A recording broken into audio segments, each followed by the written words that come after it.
और अगला जो डिस्कशन हमारा होगा वो प्लाज्मा थेरेपी पर होगा। इसी से जुड़ी हुई एक खबर है, सीधे रुक कर लेते हैं। आईसीएमआर ने प्लाज्मा थेरेपी को अब कोरोना मरीजों के इलाज के तरीकों से हटा दिया है। अब देश में मरीजों का इस थेरेपी से इलाज नहीं होगा। कोरोना मरीजों की जिंदगी बचाने में प्लाज्मा थेरेपी असरदार साबित नहीं हो रही थी। इसके इस्तेमाल के बावजूद संक्रमितों की मौत और उनकी बीमारी की गंभीरता को कम नहीं किया जा सका है। आईसीएमआर कोविड पर बनी नेशनल टास्क फोर्स केंद्रीय स्वास्थ्य मंत्रालय की बैठक के बाद यह फैसला लिया गया है। पिछले साल से ही प्लाज्मा थेरेपी मरीजों को लगातार दी जा रही है। अप्रैल महीने में शुरू हुई कोरोना की दूसरी लहर के दौरान प्लाज्मा की मांग काफी ज्यादा बढ़ गई थी, लेकिन चिकित्सा विशेषज्ञ ये थेरेपी असरदार नहीं होने और सिर्फ शुरुआती अवस्था में ही फायदों की बात लगातार कर रहे हैं। तमाम एक्सपर्ट्स हमारे साथ मौजूद हैं। मैं उनका दोबारा रुख करूं क्योंकि ये बहुत महत्वपूर्ण मुद्दा है। पल्लवी, आपके पास आते हुए, पल्लवी, एक प्लाज्मा थेरेपी आपने देखा था कि हर किसी की जुबान पे था, इस पर आस थी बहुत बड़ी, लेकिन अब सरकार की तरफ से ये जो कदम उठाया गया है प्लाज्मा थेरेपी को लेकर कि ये कारगर साबित नहीं हो रही है सीवियर केस में, कैसे देखा जाए इसको, क्योंकि कंफ्यूजन बढ़ रही है इसको लेकर? देखिए विपनेश, 2020 से ही हम बात कर लेते हैं। जिस तरीके से पैंडेमिक 2020 में हमने देखा और उस वक्त से ही हम लगातार देख रहे हैं कि प्लाज्मा थेरेपी को लेकर जो है सरकार उस वक्त भी कहती रही कि देखिए अभी तक प्रूवन नहीं है और अभी तक जो स्टडी सामने आई उसमें ऐसा प्रूव नहीं हुआ है कि ये कोविड का इलाज कर रही है। लेकिन चूंकि लगातार अब स्टडीज चली रही हैं और ऐसे में एक देखा गया कि हो सकता है, संभावनाएं ऐसी हो सकती हैं कि इससे मरीज ठीक हो। लेकिन जिस तरीके से अब ये फैसला लिया गया है और लैंसेट में भी ये खबर छपी है, उसके बाद से ये स्पष्ट हो गया है कि प्लाज्मा थेरेपी के जरिए जान बचाना मुश्किल था। और लगातार हम प्रेस कॉन्फ्रेंस में भी जो भी मंत्रालय की तरफ से लोग आ रहे थे या फिर आईसीएमआर के डीजी बलराम भार्गव या बाकी जो मेंबर्स हैं वो भी लगातार ये कह रहे थे कि देखिए प्लाज्मा थेरेपी की तरफ भागने की जरूरत नहीं है क्योंकि ये प्रूवन इलाज नहीं है और इससे नहीं बचाया जा सकता है किसी कोविड पेशेंट को। ये एक ट्रायल मोड में है और ट्रायल मोड में ही इसे देखा जा रहा है। उसके बाद ये अब जब स्टडी आई है और जिस तरीके से खबर छपी है उसके बाद से ही ये फैसला लिया गया है कि प्लाज्मा थेरेपी को अब जो है उपचार की विधि में इस्तेमाल नहीं किया जाएगा। और लेकिन सवाल यहाँ पर विपनेश यही उठता है कि जिस तरीके का कंफ्यूजन लगातार पिछले साल और इस साल भी बरकरार रहा, दिल्ली सरकार ने न जाने इस पर कितने पैसे, कहूं तो मैं बहुत सारे पैसे खर्च किए, ब्लड बैंक बनाया गया, एम्स में ब्लड बैंक बने और तमाम जगहों पर इसके जो सेंटर्स खोले गए और लोगों को फिर भी इधर उधर भटकना पड़ा प्लाज्मा के लिए। अस्पताल कहते थे कि आप प्लाज्मा लेकर आइए, किसी को लेकर आइए जो डोनेट करे, फिर हम प्लाज्मा देंगे। तो तमाम प्रक्रियाओं लोगों को गुजरना पड़ा, तमाम मुश्किलात से गुजरना पड़ा, लोगों को लगातार परेशान होना पड़ा है और अब जाकर ये कहा जा रहा है कि ये थेरेपी जो है कामयाब नहीं है, इसलिए इसका अब यूज नहीं किया जाएगा। तो देखिए बेशक साइंस कहता है इस्तेमाल नहीं करना चाहिए, लेकिन ये चीजें अगर पहले से क्लियर होती लोगों के बीच में तो शायद जिस तरीके से लोगों को परेशान और भटकना पड़ा है वो नहीं होता। और इसीलिए मैं यहाँ पर ये सवाल उठाऊंगी कि देखिए चूंकि आप एंटिसिपेट कर रहे हैं कि तीसरी लहर आएगी, चौथी लहर आएगी और जो भी लहर आएगी उसको लेकर एक जो कंफ्यूजन लोगों के बीच में आप जो भर देते हैं उसको क्लियर करना हर मतलब मैं कहूंगी। और ये जो सवाल आपने रेज किया है पल्लवी, मैं इसी पर जवाब ले लेती हूँ, इसी पर डॉक्टर ओपी यादव से जवाब ले लेती हूँ। सर, जो पल्लवी ने पॉइंट्स रेज किए हैं, मेरा भी यही सवाल है कि पहले प्लाज्मा होता रहा, कारगर है और अब मना कर दिया गया। सर, तो ये कंफ्यूजन वाली स्थिति है ना। आपने देखा था कि प्लाज्मा के लिए कैसे दर दर भटके थे लोग। देखिए ये इतना आसान नहीं है। जब ये पेंडेमिक हुआ था, ये अचानक हुआ था और उस टाइम जो रिकमेंडेशन दी गई थी वो ऑब्जर्वेशनल स्टडीज पे दी गई थी, वो कोई रैंडमाइज्ड कंट्रोल ट्रायल नहीं था या वो एनेक्डोटल एक्सपीरियंस था, यानी किसी डॉक्टर को किसी चीज से फायदा नजर आया तो उन्होंने उसकी रिकमेंडेशन दे दी। तो ये क्लैरिटी तो धीरे धीरे ही आती है। लेकिन हाँ, आईसीएमआर ने ट्रायल किया और उसके बाद रिकवरी WHO की ट्रायल के भी रिजल्ट्स पहले आ गए थे।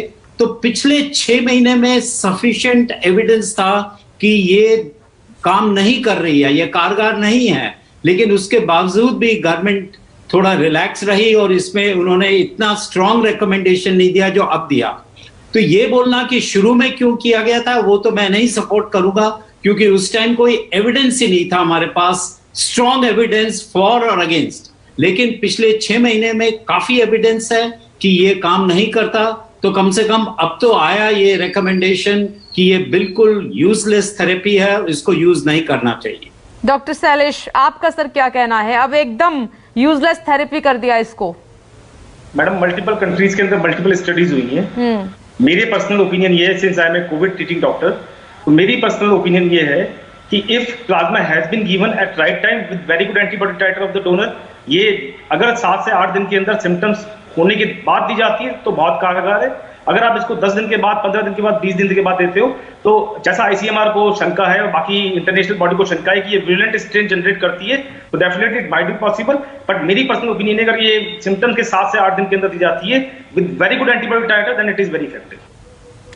Doctor BL Sherwal ji, sir मेरी आपसे बात हुई थी बीच में, तो सीवियर केसेस में तो आपने भी कहा था कि ये कारगर नहीं है। पल्लवी, मैं आती हूँ, लेकिन BL शेरवाल जी से जवाब ले लेते हैं। सर,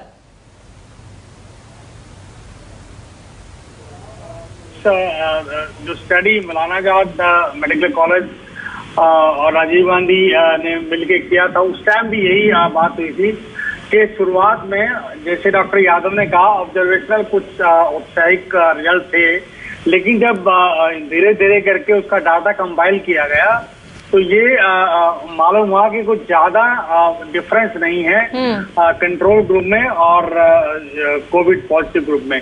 तो इसलिए जो है हमने अपने इंस्टीट्यूट में अब बहुत कम यूज किया है। ये क्लिनिशियंस को देखना है कि कौन से पेशेंट को जो प्लाज्मा थेरेपी का बेनिफिट हो सकता है, और कई बार ये पेशेंट अटेंडेंट ड्रिवन डिमांड होती है, तो उसके लिए जो है हम कोशिश करते हैं उनको कन्विंस करने की, लेकिन कई बार वो कहते हैं कि नहीं प्लाज्मा, बिकॉज ये होता है कि हमारे पेशेंट को बचाने के लिए कोई कमी ना रहे, तो एक वो बहुत जरूरी एक चीज रहती है कि अक्सर प्लाज्मा थेरेपी कई बार क्लिनिशियन उसको कंसीडर करते हुए भी करते हैं। लेकिन अब जैसे काफी पर्याप्त डाटा अवेलेबल है कि हम लोग भी एज ए क्लिनिशियन सभी लोग पेशेंट के रिलेटिव को ये संज्ञान में लाएं। सर, ये बात कही गई है कि अगर शुरुआत में प्लाज्मा थेरेपी दी जा रही है तो ठीक है, अगर मरीज की हालत बिगड़ गई तो वो फिर कारगर नहीं है। तो शुरुआत में कितने हॉस्पिटल्स ने, कितने डॉक्टर्स ने रिकमेंड किया शुरुआत में देने के लिए? डॉक्टर शैलेश ने जैसे बताया कि कोई भी मेडिसिन हो, चाहे वो प्लाज्मा थेरेपी हो, ये इम्पोर्टेंट है वो राइट टाइम पे, राइट ड्यूरेशन के लिए और राइट क्वांटिटी में दिया जाए। तो प्लाज्मा थेरेपी भी यही है कि आपको पता होना चाहिए कब देना है। ऐसा नहीं है कि बहुत शेयर या 8-10 दिन के बाद अगर देंगे तो डेफिनेटली वो उसका बेनिफिट नहीं है। Okay sir. पल्लवी, आपका कोई सवाल है क्या? आप पूछ सकते हैं। जी बिल्कुल, देखिए सबसे पहले तो मैं यही सवाल जानना चाहूंगी कि जैसे डॉक्टर साहब ने कहा कि देखिए ये ऑब्जर्वेशनल थेरेपी थी, बिल्कुल ये ऑब्जर्वेशनल थेरेपी थी और लगातार सरकारें यही कह रही थी कि ये प्रूवन थेरेपी नहीं है, इसको ऑब्जर्वेशनल और रिसर्च के मोड में रखा गया है। तो सवाल ये उठता है कि अगर ये ऑब्जर्वेशनल थेरेपी थी तो कुछ एक सेंटर पर ही इसको ऑब्जर्वेशनल थेरेपी क्यों नहीं बनाया गया? पूरे देश भर में प्लाज्मा थेरेपी चलता रहा, ब्लड बैंक्स बनाए गए, लोगों को भटकना पड़ा। अगर ये क्लैरिटी होती तो लोग जो इतने पैसे देकर भी अपने परिवार वालों को नहीं बचा पाए या परेशान हुए, वो स्थिति पैदा नहीं होती। आज जो रेमडेसिविर को लेकर कहा जाता है कि this is not a magic bullet, लेकिन बावजूद इसके रेमडेसिविर का इस्तेमाल हो रहा है और रेमडेसिविर के लिए लोग भटक रहे हैं। तो अगर इसको लेकर क्लैरिटी हो कि कब किस समय देना है, जैसे अभी डॉक्टर साहब ने कहा कि सीवीआरटी में नहीं देना है, मिनिस्ट्री कहती है कि नहीं माइल्ड पेशेंट में नहीं देना है, तो इसको लेकर बहुत कंफ्यूजन होता है लोगों के बीच में कि आखिर कब किस चीज का इस्तेमाल किया जाए। Doctor Sunila Garg madam. हाँ जी, मैं कहना चाहूंगी, हेलो। Yes madam.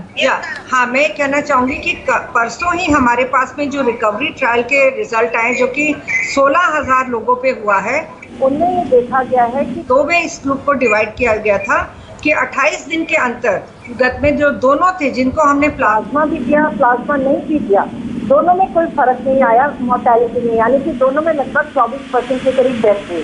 और सिमिलरली हॉस्पिटल के डिस्चार्ज में भी कोई फर्क नहीं आया। यहाँ पे ये मैं कहना चाहूंगी कि पेंडेमिक टाइम में एवर इवॉल्विंग साइंस है। हर एक हम चाहते हैं कि ये मरीजों के हित में काम हो और जितने से ज्यादा हम लोग जान बचा सकते हैं उसको किया जाए।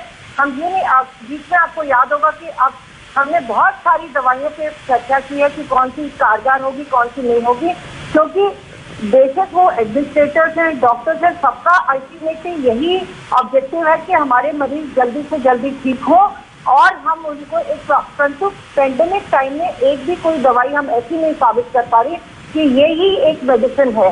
रेमडेसिविर जैसे हमने कहा कि हमको बाद में पता चला कि केवल फ्यू डेज के लिए काम करती है, और अब हमने गाइडलाइंस में भी बताया कि माइल्ड मॉडरेट सीवियर के लिए देने हैं, परंतु ये अब हम ये नहीं कह पाएंगे क्योंकि गाइडलाइंस की आप देखिए कि हर 5 या 6 दिन में हम लोग बदल रहे हैं, डिपेंडिंग अपॉन की न्यूअर कौन सी हम दे सके। ये सोचना पड़ेगा कि ये सब मरीजों के हित में हम बेसिकली सरकार कर रही है, क्योंकि ये नया वायरस है, म्यूटेट भी कर रहा है और अल्टीमेटली यंगर लोगों को भी इफेक्ट कर रहा है। तो हमें बहुत सारी ट्रीटमेंट का ट्रायल करना पड़ेगा और उसके बाद में हमें ये देखना पड़ेगा, हम ये निराश ना हो कि पहले हमने ये किया और क्यों किया, क्योंकि पहले साबित हुआ कि, परंतु ये जरूर मैं कहना चाहूंगी कि एंटीबॉडी का लेवल अगर 100 से ऊपर रहता है तो वो इफेक्टिव रहती है करके, तो जो कि हम लोग नहीं देखते before we give the plasma, तो ये भी बहुत देखना जरूरी था। तो ये, परंतु अब तो ये बात ही खत्म होगी जो कि रिकवरी ट्रायल में प्रूव की है करके, और ये बहुत ही रॉबस्ट ट्रायल था और मैं अभी भी ये 177 NHS फैसिलिटी पे एंटीबॉडीज के लिए भी चल रहा है करके। Okay ma'am. Doctor O P Yadav ji, अब क्योंकि दर्शक तमाम सुन ही रहे हैं, according to ICMR task force health ministry severe में नहीं दे सकते, माइल्ड में दे सकते हैं थेरेपी, तो दी जाएगी या नहीं दी जाएगी? अब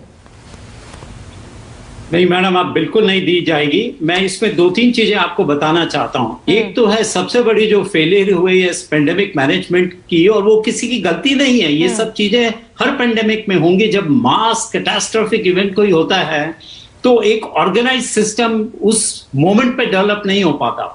अर्थक्वेक आता है तो उतना ऑर्गेनाइज तरीके से इवैक्यूएशन नहीं हो सकता जितना कि होना चाहिए। अगर कोई एक आदमी बीमार हो तो जिस तरीके से एम्बुलेंस जाएगी, लेके आएगी, वो मास इवेंट्स में नहीं हो सकता। तो हमारे पास there was no single window of information, कोई पोर्टल नहीं था। हर आदमी अपने तरीके से इलाज कर रहा था क्योंकि कोई इंफॉर्मेशन नहीं दी जा रही थी। तो हमें एक पोर्टल बनना चाहिए जो एक ऑथेंटिक, ट्रांसपेरेंट, रिलायबल पोर्टल है, वो ही इंफॉर्मेशन दी जाए जो ट्रीटिंग डॉक्टर को मिल पाए। हर ट्रीटिंग डॉक्टर अपनी तरफ से इंफॉर्मेशन गेन कर रहा था।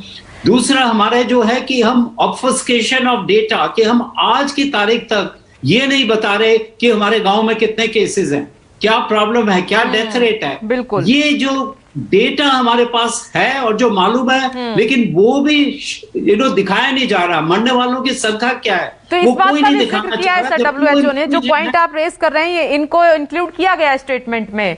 वक्त इतना ही है आप सभी एक्सपर्ट्स का। पल्लवी, आपका बहुत बहुत शुक्रिया।